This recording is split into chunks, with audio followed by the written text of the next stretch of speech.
Solo que tengo un problema técnico, ahorita lo estoy solucionando. Ok, perfecto.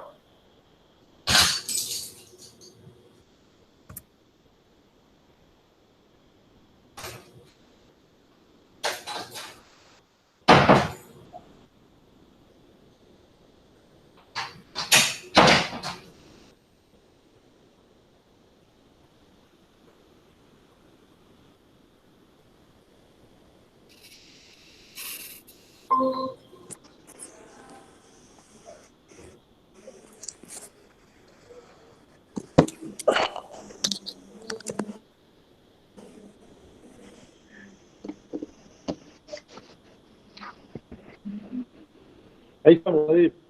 Ya estamos. Ya estamos. Ok, y miras Listo, ahí tengo tu presentación. Ok, estás mirando la primera, ¿verdad? Sí, ahí con el ojo.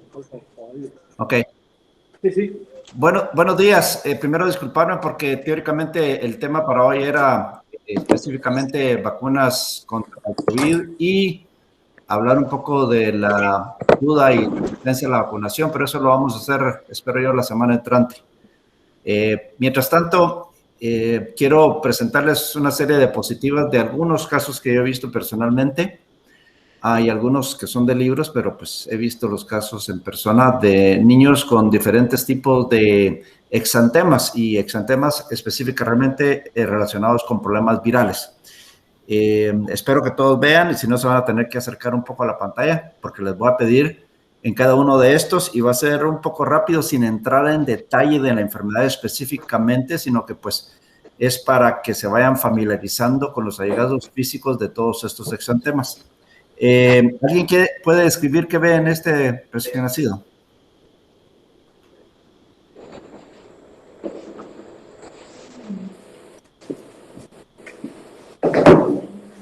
Lesiones costosas en cuero cabelludo.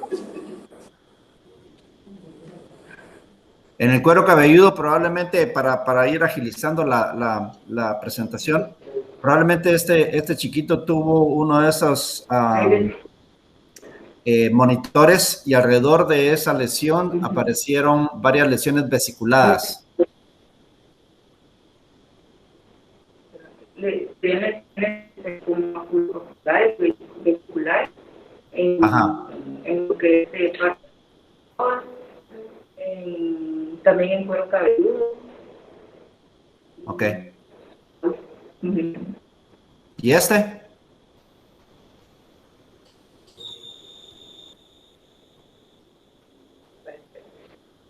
También es un recién nacido que tiene en el cachetito derecho, tiene varias lesiones vesiculadas pequeñas con una base eritematosa, con un poco de reacción inflamatoria y tiene un poco de descarga amarillenta en el centro de la lesión. ¿Y esta?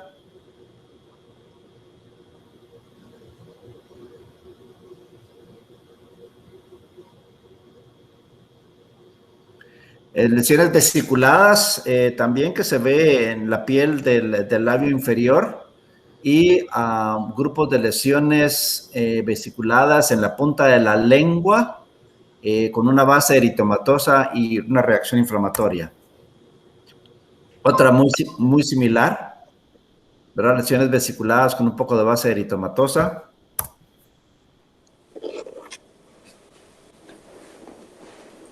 ¿Qué piensan de este?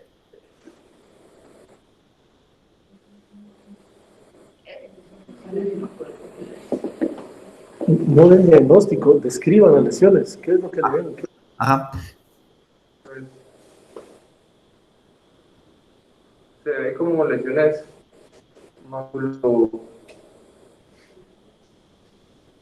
maculovesiculares. Ajá. Base eritematosa. Que afectan piel y mucosa. Que afectan tanto piel y mucosas. Correcto. Esta descripción de maculopapular o macrovesicular, ustedes saben que los dermatólogos, al menos en esta parte del mundo, la detestan. Dicen, o son máculas, o son pápulas, o son vesículas, o son ampollas, y todo depende del tipo de lesión, si es plana, si es elevada, si es vesiculada, el tamaño de la vesícula, etcétera, etcétera. Pero sí tiene razón, doctor, hay afección de mucosas, probablemente si le abro la boca a este muchacho, tiene las encías muy inflamadas también, a veces hasta hemorrágicas, muy inflamados sus labios y todas estas lesiones vesiculares. Esto lo ven probablemente frecuentemente, ¿verdad? Es una gingivoestomatitis con afección en piel también. Y en un recién nacido, más que todo le enseñé la de abajo, la keratoconjuntivitis. Esto es a los 8 días de vida, cuando pues ni modo, no hubo una detección temprana y se pensó que era una conjuntivitis química. Todos estos son herpes, ¿verdad? Herpes simples, usualmente es herpes simples 1 y 2, que son los que afectan principalmente al recién nacido. Y ya saben que en la presentación del recién nacido puede tener 3 componentes clínicos importantes. El más frecuente es el que abarca piel, ojos y mucosas, que por ahí es un 40-45% de los casos. Y luego vienen las afecciones neurológicas, probablemente un 30%. Estoy hablando de encefalitis, meningitis, meningoencefalitis. Y por último, la enfermedad sistémica, que desafortunadamente tiene mucho más mortalidad, especialmente cuando hay afección de pulmones o de hígado, que es lo que más le gusta afectar. Pero pues un 60-70% de estos niños que tienen manifestaciones sistémicas de infección por herpes simplex 1 y 2 también tienen afección del sistema nervioso central. Puede haber lesiones en herpes en niños o en muchachos adolescentes que hagan algún tipo de deporte, ¿verdad? Por contacto directo con la persona infectada. Y acuérdense, ese niño que se chupa su dedito y tiene lesiones en la boca y se pasa esta lesión que usualmente es muy dolorosa, que es 1 o 2 lesiones vesiculares con una base eritematosa bastante importante. Mucha gente lo confunde con procesos infecciosos bacterianos. En niños con eczema herpeticum, la enfermedad se exacerba un poco más y las lesiones son un poco más grandes, con una base más amplia, hasta con erosiones, ¿verdad? Como que socavadas y lesiones con costra extensas que se pueden ver en los pacientes con herpes tipo 1 particularmente. Bueno, esto no estamos en eso. Esta es la familia de los herpes. Todos estos son los que potencialmente le pueden dar algún tipo de manifestación en piel, y todos tienen diferentes tipos de periodos de incubación, de manifestaciones clínicas, de diagnósticos serológicos o diagnósticos patológicos. El periodo de latencia lo establecen diferentes células de su cuerpo y cómo lo disemina uno también puede ser diferente. ¿Hay alguna característica que compartan desde el punto de vista virológico todos estos virus, aparte de ser de la misma familia?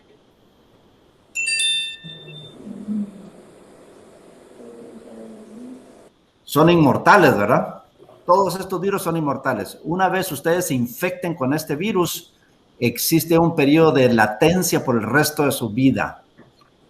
Nunca ustedes se pueden deshacer de estos virus. Estos virus se quedan viviendo en todas estas células. Por ejemplo, el herpes 1, el herpes 2, el herpes 3, que es la varicela zoster, se quedan viviendo con ustedes en sus raíces nerviosas sensoriales. Diferentes áreas anatómicas, eso sí. El Epstein-Barr en sus células B, por ejemplo, el citomegalovirus en los monocitos, en linfocitos, etcétera, etcétera. Pero la pregunta es, a diferencia de otros virus que no hacen lo mismo, ¿por qué este virus tiene esa capacidad de quedarse viviendo en el cuerpo de ustedes?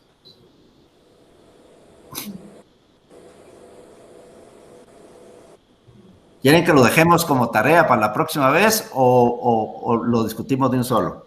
No, como tarea. Ok, perfecto.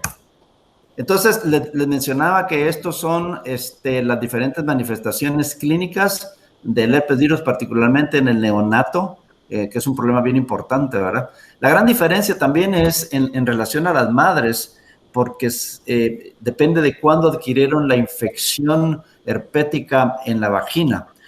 Si es una madre que tiene historia de reinfecciones recurrentes, o es una madre que tuvo la infección en el primer trimestre, es totalmente diferente. Para el neonato, en cuanto al riesgo de adquirir la enfermedad, si la enfermedad se presenta por primera vez y muy cerca o en el momento del parto.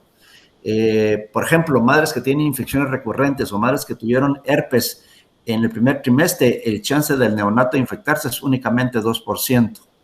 Pero si esa madre suprime infección o la infección se manifiesta al momento del parto, el chance de infectarse del neonato es de 25 a 60%. Hay una diferencia significativa. Los periodos en el que se presenta la enfermedad es un poco diferente. Vean, la piel, ojos y mucosa usualmente en la primera, segunda semana, al igual que la infección diseminada. Pero la infección del sistema nervioso central usualmente se presenta después de la segunda semana de vida, usualmente en la tercera semana de vida. Y la forma de manifestación, por supuesto, es un poco diferente.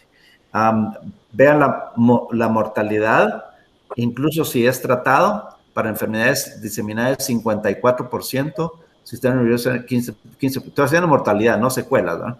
Mortalidad. Y la mortalidad para los tratados con problemas de piel, ojos y mucosa es 0. Secuelas, vean el porcentaje de secuelas que pueden tener los neonatos, hasta más del 50%, aún siendo tratados. Pregunta acerca de los herpes virus. Todo lo siguiente es correcto, excepto las infecciones por herpes virus son comunes. Las infecciones por herpes virus causan una variedad de enfermedades en el ser humano. La FDA aprobó vacunas que ya están en el mercado y para todos los tipos de virus. Los virus herpes de la familia de herpesvirus pueden persistir indefinidamente en el hospedero después de un proceso de recuperación de infección aguda. Algunos herpesvirus pueden responder a terapia antiviral. ¿Perdón? Perfecto, muchas gracias. Solo tenemos ¿cuáles vacunas tenemos contra los herpes virus? Varicela. Perfecto. Y para los experimentados, ¿verdad? Varicela zoster. Sí. Muy bien. Yo por eso voy a pasar esto, porque si no, no nos va a alcanzar el tiempo para seguir viendo las demás. Vamos a ver esta, ¿cuál era? Ok. El herpes vaginal. El herpes vaginal es un factor de riesgo particularmente ¿para qué? En las mujeres. Carcinoma cervical, carcinoma vaginal, lesiones activas en los infantes que han nacido de madres infectadas, superinfección con papilomavirus o enfermedad inflamatoria pélvica.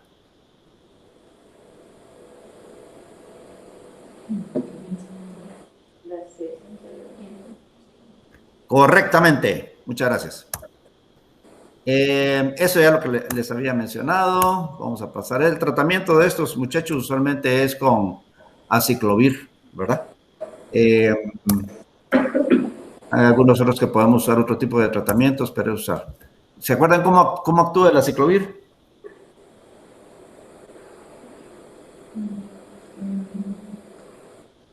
Inhibe básicamente la timidinquinasa, ¿verdad? En los virus. Lo que hace es interesante porque lo que hace el aciclovir ya estando en la célula se fosforila 3 veces, primero se monofosforila, difosforila, trifosforila y entonces entra a competir con la guanosina. Y lo que pasa es que la polimerasa del DNA tiene mucho más avidez por este aciclovir trifosfilado que por la guanosina. Entonces lo confunde y lo incorpora dentro del DNA, perdón. Y lo que pasa es que al incorporar el DNA termina, porque no es igual, tiene algunas alteraciones en las terminales que no le permite al DNA seguir reproduciéndose. Entonces termina la reproducción, o sea que para fines prácticos inhibe la replicación del genoma o transcripción del genoma del virus, ¿verdad? Inhibiendo la timidinquinasa.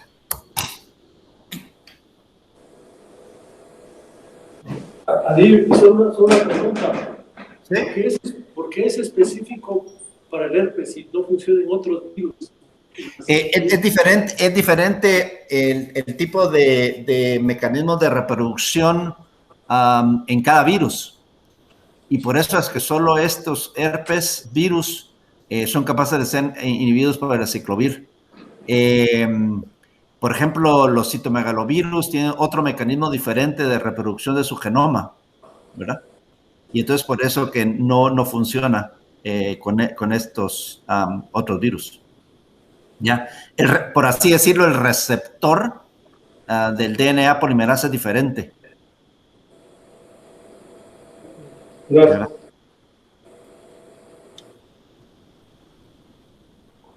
¿Y qué piensan? Entonces, este es para ver los diferentes estadios de esta enfermedad al mismo tiempo, ¿verdad? Hasta arriba pueden ver una lesión ya en fase de costra, en medio una lesión macular eritematosa y abajo una lesión vesicular. ¿Esta lesión dónde comienza? ¿En la cabeza, en el tronco o en las extremidades? La cabeza. La varicela usualmente comienza en el tronco y ahí se disemina para las extremidades y para la cabeza. Y la característica esta es de que ustedes pueden ver las lesiones en los diferentes estadios al mismo tiempo. En mi experiencia, les sé decir que si cuando están viendo este tipo de lesiones vesiculares en un paciente, si no tiene lesiones en el cuero cabelludo, aunque sea uno, duden mucho que sea varicela.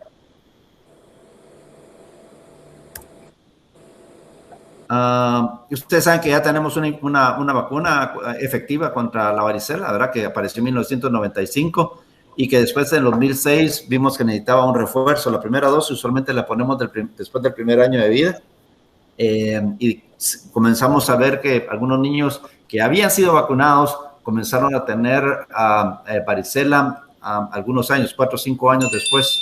Entonces se vio que con el refuerzo administrado entre los 4 y los 6 años, era significativa la disminución de estos niños en el desarrollo de varicela.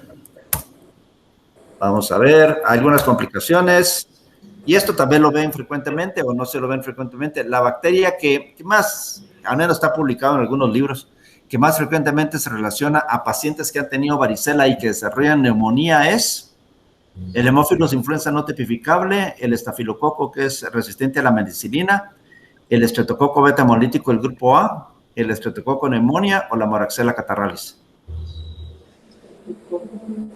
Neumonía. ¿Cuánto dice usted? 4. Todos dicen 4.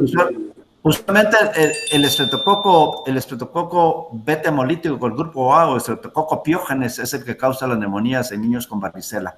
Ahí se recuerdan de eso, por favor. Es de los que más frecuentemente se aísla. Otro problema es varicela en mujeres embarazadas, ¿verdad? Particularmente cuando son 5 días antes o 2 días después del nacimiento del bebé. Y entonces esos bebés son los que probablemente tenemos que conseguir la inmunoglobulina hiperinmune para administrarlos a los niños que han estado expuestos. Y en esto puede haber varicela congénita. La transmisión es probablemente 1/4 de las mujeres embarazadas que desarrollan varicela durante su embarazo pueden transmitir al feto, pero probablemente solo 2% pueden nacer con varicela congénita. Luego puede la varicela perinatal cuando uno pues nace de su mamá que tiene varicela en ese momento, o puede uno adquirir varicela ya haber nacido durante el periodo neonatal. Este es un bebé con manifestaciones dermatológicas importantes de una varicela congénita. Esta es una varicela que se adquirió al momento del parto, ¿sí? Y este es un neonato que adquirió varicela después de haber nacido. ¿Qué piensan de esta?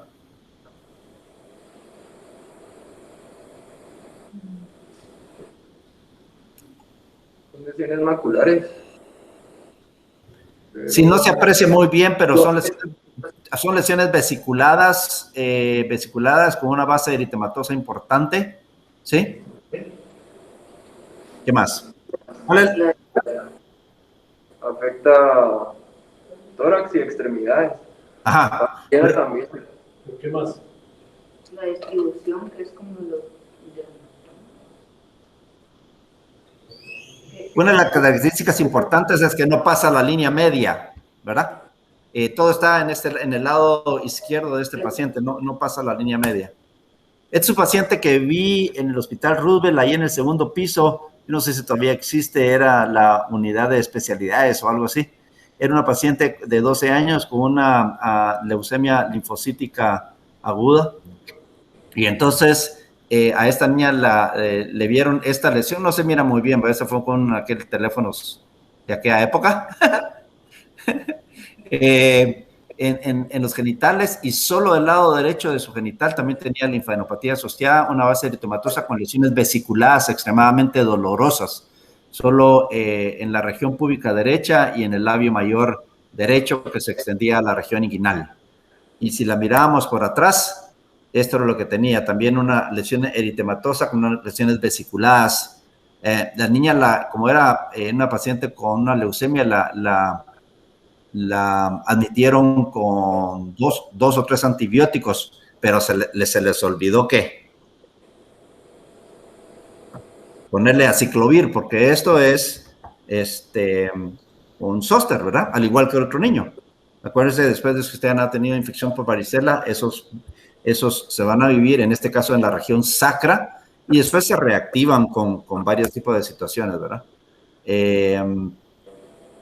Y pueden, como le digo, pueden reactivarse en cualquier momento este tipo de lesiones. ¿Qué ven en esta señorita adolescente?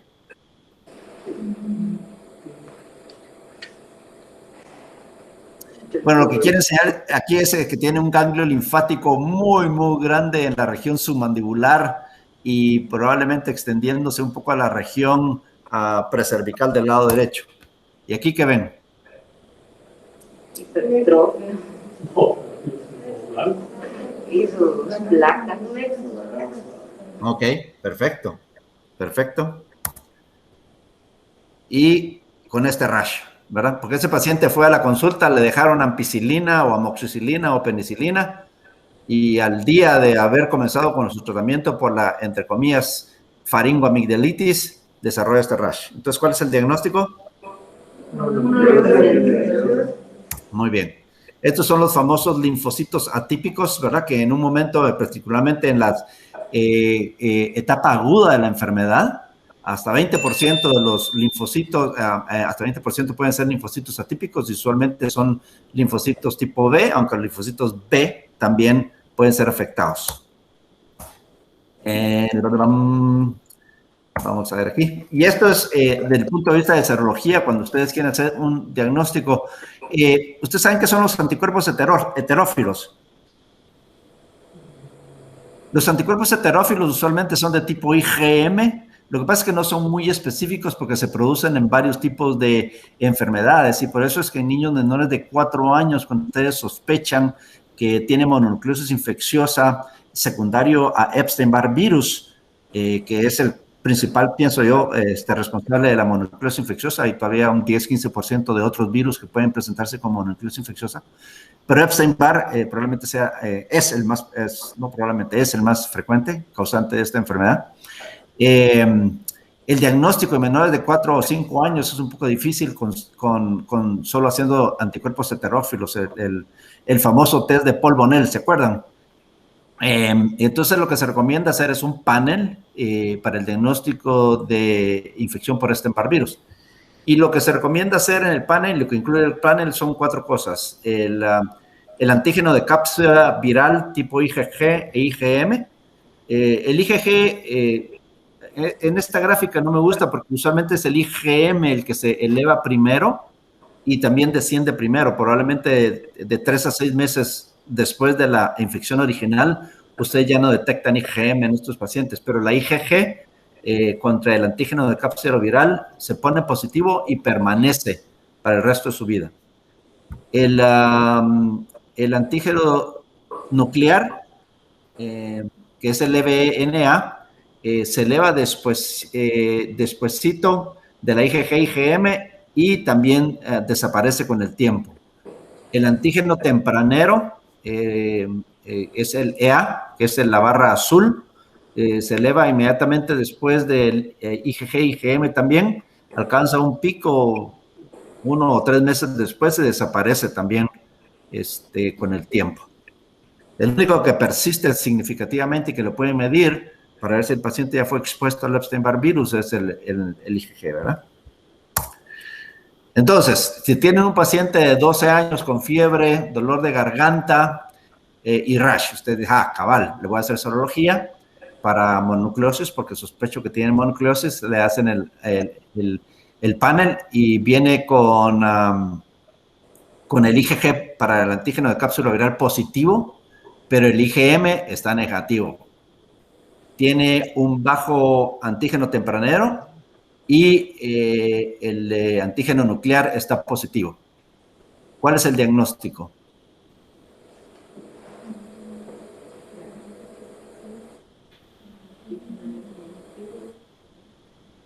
Entonces, infección aguda no puede ser porque el IgM está negativo, ¿cierto? Infección primaria, tampoco puede ser porque pues el IgM está negativo. Infección reciente tampoco puede ser porque el IgM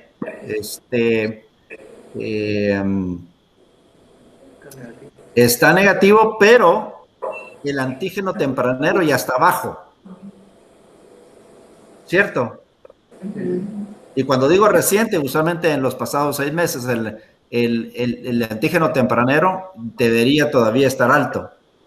Y reactivación de una infección por Epstein-Barr virus, usualmente uno donde se da cuenta es si tiene un IgG pasado en el paciente, otra vez el IgG se vuelve a subir de forma importante.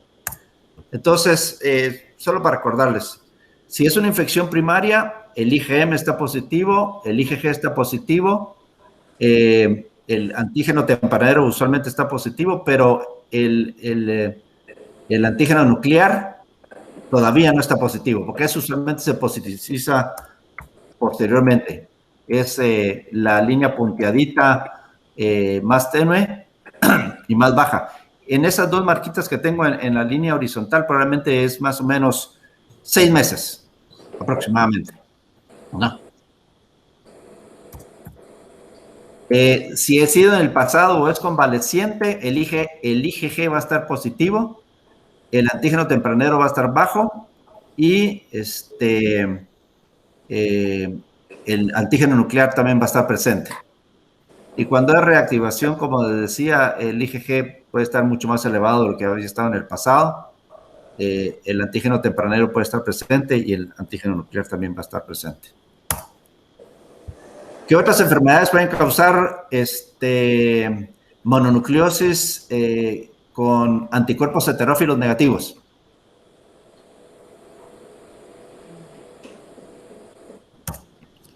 Citomegalovirus, toxoplasma, VIH, rubiola, hepatitis A, hepatitis B, herpes 6, 7, 8 y adenovirus, para mencionar algunos.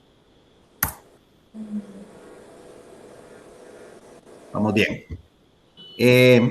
Tratamiento para esto no hay, solo cuando se les pone las amígdalas súper grandes, ¿verdad? Que les causa obstrucción del tracto respiratorio. Puede dar esteroides y cuando desarrollan púrpura trombocitopénica también estos pacientes. Realmente la ciclovir no hace nada para estos pacientes. Y el otro tema, acuérdense, en adolescentes, particularmente es importante cuando tienen mononucleosis, son muchachos muy activos y muy deportistas, mandarlos a hacer reposo porque pueden tener una esplenomegalia importante y si van a un deporte de contacto pueden tener una ruptura aguda e importante de su vaso. Y Adini, aquellos que tienen fiebres prolongadísimas con el Epstein-Barr, Ajá.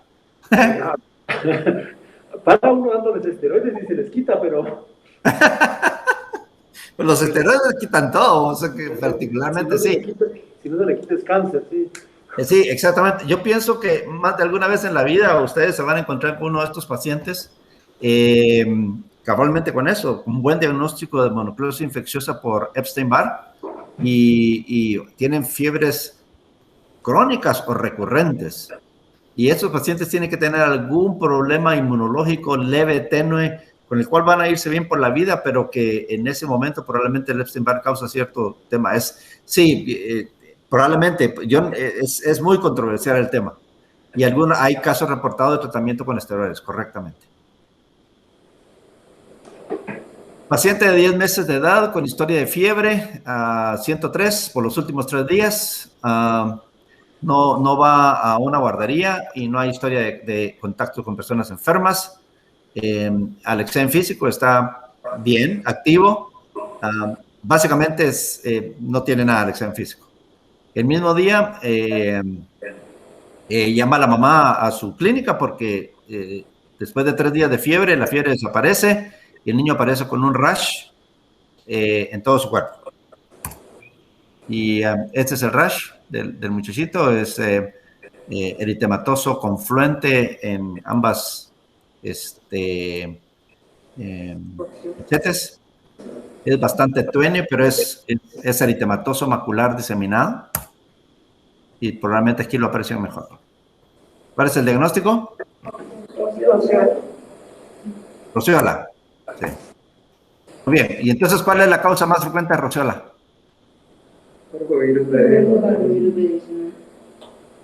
El 6B, ¿verdad? Correcto.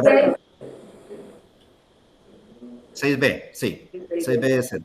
Y es importante saber esto también porque acuérdense que en pacientes con convulsiones febriles, particularmente aquellos menores de 24 meses de edad, probablemente en 20% de estos, si les hacen punción lumbar, va a estar presente el herpes virus 6. Y dependiendo de qué tipo de paciente porque el A no es susceptible de ser tratado, ¿verdad? En cambio, el B sí lo pueden tratar con ganciclovir, no aciclovir, ganciclovir. No vamos a entrar en detalle en esto, porque si no nos alcanza el tiempo. Ok, entonces viene este mismo paciente y al día siguiente le llama a la mamá porque le notó estas manchas rojas en el paladar, particularmente en el paladar blando, muy cerca de la úvula y los pilares de las amígdalas. ¿Y cómo se llama ese enantema en los pacientes que tienen rociola o exantema súbito? Manchas en la llama. Perfecto. Paciente de 10 años, a la madre, esto no sé cuándo viste vos el último, Francisco, pero 10 años, fiebre, tos garrasposa, conjuntivitis no purulenta, lo pueden ver ahí, una eritematosa o una conjuntivitis vulvar y tarsal, fotofobia, coriza también. 2 días después desarrolla un rash maculopapular eritematoso que comienza en la cabeza y luego se disemina hacia el tronco y hacia las extremidades. Y en la boca tiene las famosas... De hecho, tuvimos unos casos hace como unos 5 años. Por ahí, ¿no? Ya. ¿Locales o importados? Alemania. ¿Locales o importados? Sí, importados de Alemania. Alemania, sí, pues. Entonces, y Alemania, saber de dónde llegaron, vos. Pues eran gringos que habían votado por Trump. No, eran guatemaltecos. Koplik, y ese es el rash con fuente maculopapular, antes del virus. Y aquí es más o menos, ¿verdad? Como la secuencia de los eventos desde el punto de vista clínico. Primero fiebre, y al cuarto, quinto día es cuando aparece el rash. Probablemente ya tiene un poquito de Koplik, un poco de conjuntivitis, un poco de coriza y de tos de sus pacientes. Y esto se desarrolla de arriba para abajo, ¿verdad? De la cabeza, después al tronco, después a las extremidades. A diferencia de varicela, que comienza en el tronco y después para las extremidades y la cabeza. Nada importante aquí. Vamos a ir, si no nos va a dar tiempo. Ok. Paciente de 8 meses con historia de 2 días de fiebre de bajo grado. Tiene un rash maculopapular que comienza en la cara. Tiene ganglios linfáticos en la región auricular y suboccipital también. Una conjuntivitis muy leve. Tiene un enantema muy discreto en el paladar. Y este es el rash. ¿Qué pregunta le harían a la mamá primero? Dijéramos, el niño ya tiene 18 meses de vida. Si está vacunado. Ajá, ¿qué vacuna? La CPR, la del año. Sí, esto es rubiola, ¿verdad? La rubiola tiene un periodo de incubación relativamente prolongado, como 14 a 21 días. Y tiene este rash que realmente se puede confundir con un montón de cosas, pero para mí lo que me ha ayudado en los casos que he visto de rubiola confirmada es estos ganglios muy característicos en la región postauricular y occipital, ¿verdad? Otra cosa es que siempre, usualmente, que es una pregunta bien frecuente de las madres, ¿cuánto tiempo antes y cuánto tiempo después se infecta? Por ejemplo, en el caso de varicela, ¿cuántos días antes y cuántos días después ustedes le dirían a la madre que es contagioso su hija o su hijo? Sí, como 2 días antes y como 7 días después, ¿verdad? O 5. Rubiola, y aunque es en varicela, porque mucha gente se preocupa porque todavía tienen costritas, pero en el colegio le dijeron que hasta que las costras no se les vayan, no pueden regresar a la escuela, ¿verdad? Probablemente ya son más de 7 días y el niño todavía tiene lesiones costrosas, pero eso ya no implica que el niño sea infeccioso. Rubiola es un poco más, es una semana antes y una semana después aproximadamente. Y también como el sarampión se distribuye o comienza de arriba para abajo y de adentro para afuera. ¿Qué piensan de este?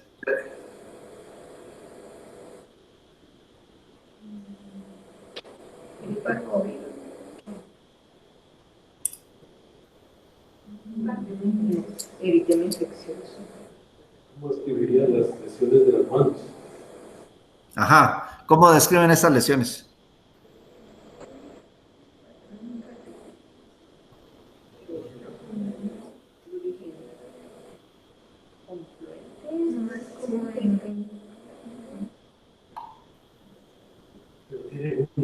Un centro pálido.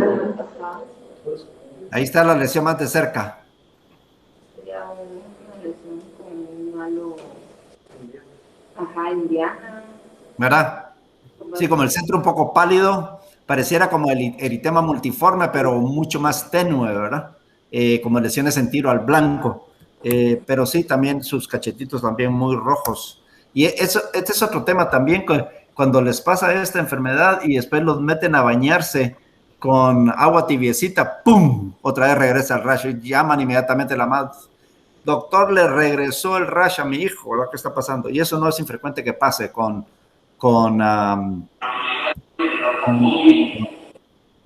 este tipo de condición, ¿verdad? Esto más que todo en adultos, las lesiones en guantes o en pies del parvovirus.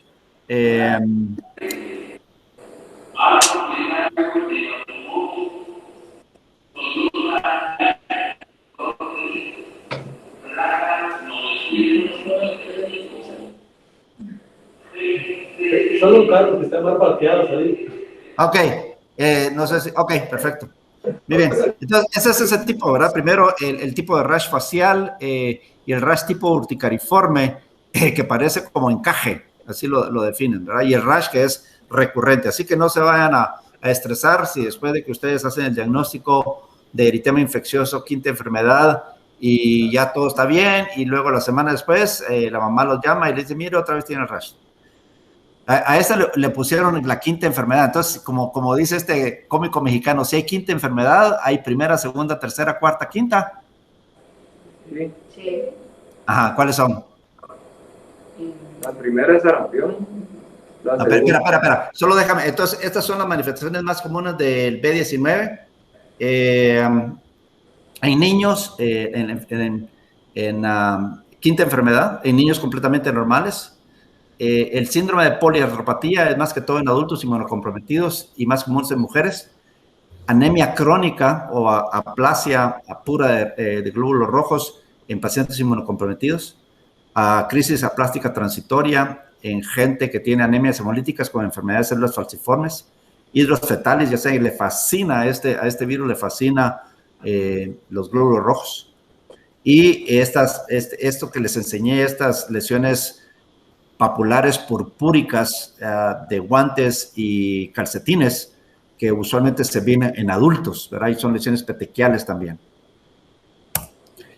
Entonces, decía sarampión, 1, 2, escarlatina, 3, rubiola. Yo no sé de quién se inventó este número, pero eso no sirve para nada, de todos modos.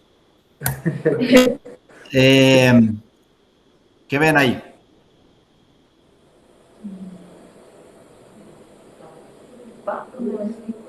¿Sí? Lesiones vesiculadas, violáceas, con un poco de base eritematosa en la palma de la mano de un niño o niña, ¿cierto? La lesión vesiculada más de cerca, y miren las lesiones que tienen en la boca y alrededor de la boca. Esto es un poco engañoso, porque herpes le gusta atacar lo que es la parte de enfrente de la boca, ¿verdad? Todas las lesiones, el herpes labiales, la gingivoestomatitis, usualmente estas lesiones vesiculadas, ulceradas, extremadamente dolorosas. Por eso muchos de estos muchachos van a parar al hospital porque se deshidratan. Y honestamente yo al principio a los niños con gingivoestomatitis herpética no les daba ciclovir, ahora sí les doy. Y tiene un resultado decente. Yo no diría que espectacular, pero sí decente. Pero este no es herpes. ¿Qué es, perdón? Estas son las lesiones que ven en las áreas genitales, y lo pueden ver de las nalguitas para abajo, es bien característico también. Estas lesiones, estas ya están un poco secas y ya se están secando, ¿verdad? Entonces, pueden ser todos estos virus, toda la familia de los enterovirus. Los más implicados en el enterovirus 71 es el que da mano, boca y herpangina. El Coxsackie A6 y el A16 usualmente solo mano, pie, boca, ¿verdad? Enterovirus 70 puede dar esta conjuntivitis hemorrágica aguda. Sí. Y otra cosa, cuando les da este tipo de infección y a los 3, 4 meses el paciente regresa con esto, ¿qué le dicen a la mamá? Tranquila, señora, el término es onicomadesis. No sabemos por qué pasa, pero pasa en todos los pacientes que han tenido infecciones por enterovirus, no necesariamente solo Coxsackie, que han tenido herpangina o que han tenido mano, pie, boca, ¿verdad? Y son estas lesiones horizontales. Antes decíamos que eran todas las novias que iban a tener en su vida los patojos, ¿verdad? Pero nada que ver.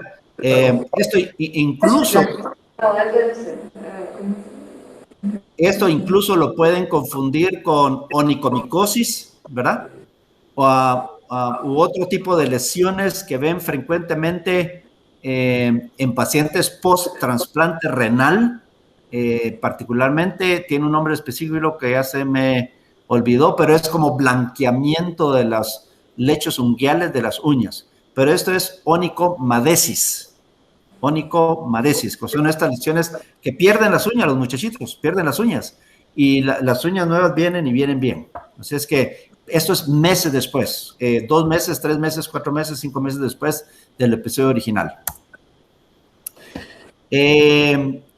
Paciente de 5 años de edad, 2 meses antes, consultar dermatólogo por una lesión en la espalda. No había fiebre, no dolor, no le picaba. No había historia de contactos. 5 días antes le dieron un curso de aciclovir sin haber mejoría. No hay ninguna historia médica pasada importante, todas las vacunas están al día. Y entonces al examen físico miran todas estas lesiones induradas, a veces umbilicadas, no eritematosas, abombaditas, ¿verdad? Meramente pápulas, que miden de 3 a 5 milímetros.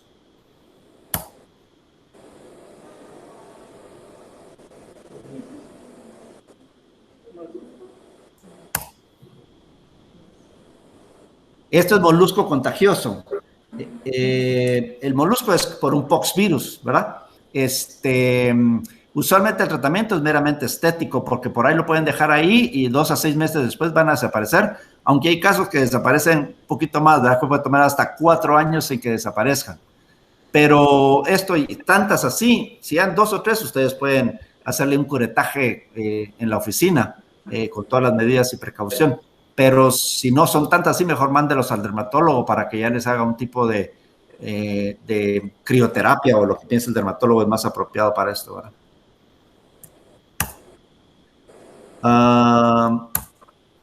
El tratamiento ya habíamos platicado. Ok, paciente 3 meses de edad con historia, 3 días de historia de fiebre de bajo grado, irritable, lesiones vesiculadas que se notan más en las extremidades inferiores. 3 semanas de edad. El embarazo fue sin complicaciones, pero la madre y el papá han tenido fiebre, mialgias, artralgias, dolores de cabeza y un rash confluente eritematoso que se presentó una semana antes de que esta niñita tuviera estas lesiones. El diagnóstico se hizo con serología en el día número 5 de la enfermedad. Esta es la pierna izquierda.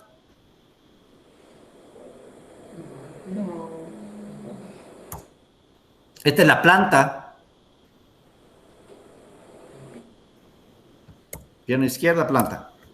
Este diagnóstico solo lo pueden hacer ustedes. Y en las áreas endémicas de este virus ingrato. Se transmite por un mosquito. Dengue. Puede ser Aedes aegypti o Albopictus. Esta es la hermanita mayor, desarrolló fiebre, dolores musculares y este rash eritematoso generalizado. ¿Qué manda? Dengue. Dicen que los dolores musculares son peores que el dengue. Chikungunya. Gracias.